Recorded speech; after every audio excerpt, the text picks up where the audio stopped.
नमस्कार दोस्तों, अभी हाल ही एक रिपोर्ट आई है भारत सरकार के द्वारा जिसमें फॉरेन इन्वेस्टमेंट होता है यानी विदेशी निवेश, जिसमें भारत फर्स्ट पायदान पर आया है। कहीं डेवलपिंग कंट्री जैसे अमेरिका, चाइना सबको पीछे छोड़ता हुआ भारत फर्स्ट पायदान पर आया है। यानी विदेशी इन्वेस्टमेंट भारत में बहुत ज़्यादा मात्रा में हो रहा है। यह इसकी बात करें तो फॉरेन इन्वेस्टमेंट अगस्त में 2021-22 का $58 बिलियन का इन्वेस्टमेंट भारत में हुआ, जो चाइना या अमेरिका या किसी अन्य कंट्री इसके सामने नहीं आती है। और हम साथ ही ये भी बात करेंगे कि हमारे टॉप 15 देश जहां जो भारत में इन्वेस्टमेंट करते हैं उसमें चाइना का कहीं आसपास स्थान नहीं है, जबकि हम चाइना से काफ़ी माल आयात करते हैं, काफ़ी इन्वेस्टमेंट करते हैं, फिर भी चाइना हमारे इंडिया में इन्वेस्टमेंट क्यों नहीं करता, इस पर भी बात करेंगे। और सबसे ज़्यादा इन्वेस्टमेंट कौन से देश की है तो ये भी बात करेंगे। तो हम आपको बता दें कि जो गूगल कंपनियां हैं, फेसबुक है, ये लॉन्ग टर्म के लिए इन्वेस्टमेंट करती है और कुछ शॉर्ट टर्म के लिए इन्वेस्टमेंट करती है। तो दोनों ही में भारत नंबर 1 स्थान पर है। हम ये 15 देशों की बात करें जो इन्वेस्टमेंट किया टॉप 15 में है, उसमें सबसे ऊपर पायदान पर सिंगापुर है जिसने $15.9 बिलियन का इन्वेस्टमेंट भारत में किया है। दूसरे स्थान पर यूनाइटेड स्टेट है यानी अमेरिका है, जिसने $10.5 बिलियन का हमारे देश में इन्वेस्टमेंट किया। तीसरे स्थान पर आता है मॉरिशस ने भी $3.8 का इन्वेस्टमेंट भारत में किया है।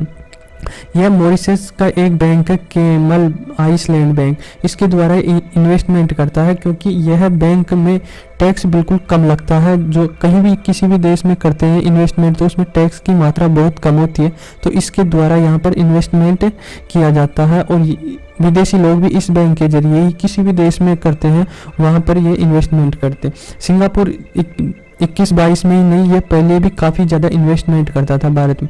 जैसे 2017 का आंकड़ा ले लो तो $12 बिलियन का इसने किया था, फिर उसके अगले साल $16 बिलियन का इन्वेस्टमेंट किया और उससे 17 बिलियन। तो यह हमारे देश का काफ़ी जीडीपी में काफ़ी मददगार होता है, इसका इन्वेस्टमेंट काफ़ी मात्रा में होता है। टॉप 15 की बात करें देश में तो चाइना का कहीं इर्द गिर्द नाम नहीं आता, जबकि हम आयात बहुत ही मात्रा में चाइना से करते हैं। इसका कारण यह है कि पिछले कई दिनों में चाइना की 382 कंपनियां यहाँ पर अप्लाई किया इन्वेस्टमेंट करने के लिए भारत सरकार पर उन्हें 80 कंपनियों को अप्रूवल मिल पाया, बाकी कंपनियां नहीं मिल पाई।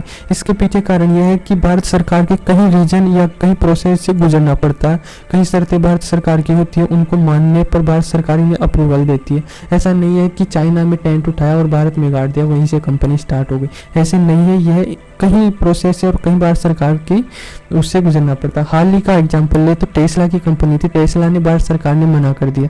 मना करने का कारण यह था कि आप हमारे भारत में ही इसका प्रोडक्शन स्टार्ट करो और यहाँ से ही गाड़ियाँ हम बेचना स्टार्ट करो, वहाँ से हम टैक्स में भी छूट देंगे। पर टेस्ला के इलोन मस्क का ये कहना था कि पहले मैं चाइना की बनी हुई गाड़ियाँ भारत सरकार में इंपोर्ट करूँगा और वहीं से इसका बाजार स्टार्ट करूँगा।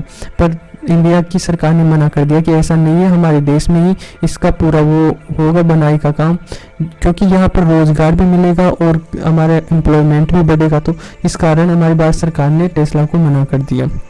इसके बाद में एक रिपोर्ट हो रहा है एफपीडी का पूरा फुल फॉर्म है फॉरेन पोर्टफोलियो इन्वेस्टमेंट। ये हाल ही के दिनों में 51,200 करोड़ का इन्वेस्टमेंट किया है। यह काफ़ी शॉर्ट टर्म में इन्वेस्टमेंट करती है सरकार, क्योंकि यहाँ पर स्टॉक मार्केट में लगता है, तो यह शॉर्ट टर्म के कारण जब कभी लगता है तो मार्केट में उछाल आ जाता है, और यह जब एक साथ निकालते हैं तो यह बहुत डाउन चला जाता है। तो ये शॉर्ट टर्म के लिए लगता है। और जैसे मैंने आपको बताया गूगल, फेसबुक जैसे कंपनियाँ लॉन्ग टाइम के लिए इन्वेस्टमेंट करती है, तो ये लॉन्ग टाइम के लिए चलते हैं।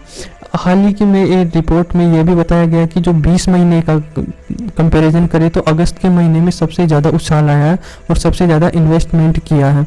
यही कारण है कि अब भारत का इन्वेस्टमेंट काफ़ी मात्रा में बढ़ रहा है और काफ़ी हद तक ऊपर चला जा रहा है। इससे यूएस अमेरिका को टेंशन होने लगी और वह अपने बैंकों में जो विदेशी इन्वेस्टमेंट है उनको रेट बढ़ा कर देने लगा। यानी आप यदि आपको ज़्यादा ब्याज देगा तो आप उसी को पैसे देंगे ना, जबकि भारत कम ब्याज दरों पर यह उपलब्ध कराता है। तो अमेरिका ने अपने बैंकों द्वारा इन्हें ब्याज दर में ज़्यादा देने की बात कही है। तो इसका सीधा सा मतलब यह है कि ज़्यादा से ज़्यादा लोग, विदेशी लोग अमेरिका में इन्वेस्टमेंट करें, तो सीधी सी बात है जिसको ज़्यादा ब्याज मिलेगा वो वहीं जाएगा। और यही अमेरिका की स्ट्रेटजी रहती है कहीं विदेशी इन्वेस्टरों को अपनी ओर आकर्षित करने की। तो फिर भी भारत ने काफ़ी अच्छा मार्केट है और काफ़ी अट्रैक्टिव किया है। एसबीआई की एक रिपोर्ट में बताया गया कि चाइना भी काफ़ी बड़ा मार्केट था, पर चाइना की एक प्रॉब्लम चल रही है, एक क्या अनेकों प्रॉब्लम चल रही है। वो कभी किससे ताइवान से लड़ता है, कभी बॉर्डर डिस्प्यूट रहता है, कभी कोरोना का। तो और उसका एक मेन कारण हो रहा है कि उनकी पॉपुलेशन में काफ़ी गिरावट देखी गई है और उनके बाज़ारों में काफ़ी कम वो देखा गया है। यह और भी कारण है कि वह इन विदेशी कंपनियों के द्वारा अपने द्वारा लोन विदेशियों को प्रोवाइड करता है और उन्हें अपने लोन के जाल में फंसा लेता है। तो यह भी एक विदेशी कंपनियां नाराज रहती है और इन्हीं के कारण विदेशी कंपनियों को चाइना के अलावा एक ऑप्शन देखता हूँ, उनका एक अल्टरनेटिव है जो भारत है। उनके चाइना के बाद भारत में ही एक ऐसा देश है जो वह इन्वेस्टमेंट करते हैं। तो इसीलिए हाल ही में अभी एक न्यूज आई थी कि एप्पल ने भारत में अपना प्रोडक्शन चालू किया है। तो चाइना इससे गर्मा गया और चाइना में एप्पल की कंपनियों को काफ़ी दिक्कतों का सामना करना पड़ रहा था। अब ऐसा नहीं है कि चाइना चुप हाथ पे हाथ धरा रहेगा, एप्पल कंपनी चाइना से आके भारत में अपना प्रोसेसिंग करेगी। तो पर यह है कि वो थोड़ा थोड़ा भाई कभी चाइना एप्पल की फ़ोन की बैटरी का प्रोडक्शन स्टार्ट करेगा, फिर उसके अलग अलग चीज़ों का। तो ऐसे ऐसे धीरे धीरे वह भारत की ओर शिफ्ट हो रहे हैं। जैसे हम जनवरी से जून की बात करें तो यहाँ पर 1,58,705 डॉलर का सेल्स किया, यानी 60% सेल्स इंडिया में विदेशी कंपनियों द्वारा किया गया था। तो यह आने वाले दिनों में इंडिया काफ़ी अच्छा मार्केट है, यह बखूबी जानते हैं इंडिया। और जो विदेशी इन्वेस्टमेंट करते हैं लोग, जो भारत को एक बड़ा बाजार देख रहा है, चाइना तो एक मतलब बहुत ही कम बाजार रह गया और उनमें अनेक दिक्कतें आ रही है और उसका एक अल्टरनेटिव सिर्फ भारत है। लोग जानते हैं कि भारत आने वाले दिनों में काफ़ी अच्छा करेगा और ये अच्छा मार्केट है, तो काफ़ी इन्वेस्टमेंट भारत की ओर बढ़ रहा है। तो ये भारत के लिए अच्छी बात है। तो आई होप आपको समझ में आया होगा। समझ में आया तो शेयर, सब्सक्राइब और लाइक ज़रूर कीजिए। धन्यवाद।